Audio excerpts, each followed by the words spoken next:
بسم اللہ الرحمن الرحیم۔ یہ پوسٹ آج کل بہت عام ہو رہی ہے، جس میں یہ بتایا جا رہا ہے کہ آپ علیہ الصلاۃ والسلام کے صحابہ رضوان اللہ اجمعین یہ بات کہتے تھے کہ میت کو اس کے گھر والوں کے رونے سے عذاب ہوتا ہے، اور اس کی نسبت آپ علیہ الصلاۃ والسلام کی طرف کی جاتی ہے۔ یہ پہلی روایت ہے جو میں صحیح بخاری کی آپ کے سامنے پیش کر رہا ہوں کہ عبداللہ ابن عمر رضی اللہ تعالیٰ عنہ کا قول حضرت عائشہ رضی اللہ تعالیٰ عنہ کے سامنے پیش کیا گیا کہ ان المیت لیعذب ببکائی حی، کہ مردے کو اس کے زندہ گھر والوں کے رونے سے عذاب ہوتا ہے۔ تو عائشہ رضی اللہ تعالیٰ عنہ نے اس کا جواب دیا کہ یغفر اللہ لابی عبد الرحمن، کہ اللہ عبداللہ ابن عمر کی مغفرت فرمائے، وہ جھوٹ نہیں بول رہے ہیں، ولیکنہ نسی او اخطا، وہ بھول گئے یا ان سے غلطی ہوئی ہے۔ انما مر رسول اللہ صلی اللہ علیہ وسلم علی یہودیۃ، حضور صلی اللہ علیہ وسلم کا ایک گزر ہوا ایک یہودیہ عورت کے پاس جس کا انتقال ہوا تھا، جو مر چکی تھی، یبکا علیہا، اور اس کے گھر والے رو رہے تھے اس یہودیہ کے اوپر۔ فقال، تو حضور صلی اللہ علیہ وسلم نے فرمایا انہم لیبکون علیہا، یہ اس کے گھر والے اس یہودیہ کے مرنے پر رو رہے ہیں، وَإِنَّهَا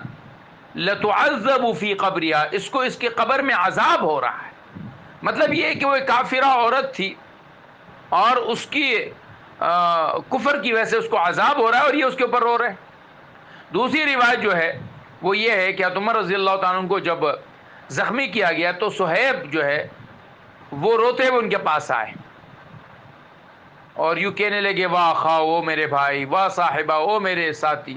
تو عمر نے کہا یا صہیب اتبکی علیہ، تو میرے اوپر رو رہا ہے۔ وقد قال رسول اللہ صلی اللہ علیہ وسلم، حضور صلی اللہ علیہ وسلم نے فرمایا ہے ان المیت یعذب ببعض بکائی اہلہ، کہ گھر والوں کے رونے سے مردے کو تکلیف ہوتی ہے۔ اب ابن عباس رضی اللہ عنہ فرماتی ہیں، یہ تیسری روایت ہے کہ میں نے یہ بات حضرت عمر کے انتقال کے بعد عائشہ رضی اللہ تعالیٰ عنہ کے سامنے ذکر کی کہ حضرت عمر رضی اللہ عنہ یوں فرماتے تھے۔ فرمایا نہیں ایسی بات نہیں تھی، حضور کے کہنے کا مقصد یہ تھا کہ ان اللہ لیزید الکافر عذابا ببکائی اہلہ، کہ کافر کے عذاب کو اس کے گھر والوں کے رونے سے بڑھایا جاتا ہے، باقی مسلمان کو ایسا نہیں ہوتا۔ اب علماء نے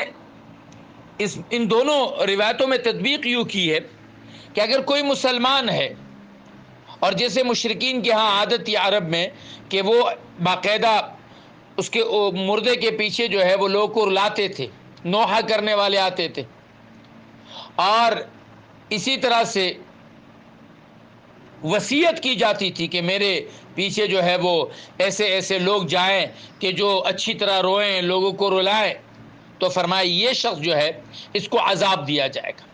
یا اس کو پتہ چلے کہ میرے بعد یہ ہوگا اور وہ اس پر راضی رہتے ہوئے خاموش رہ گیا، تو اس کے گھر والوں کو عذاب ہوگا، اس مردے کو عذاب ہوگا،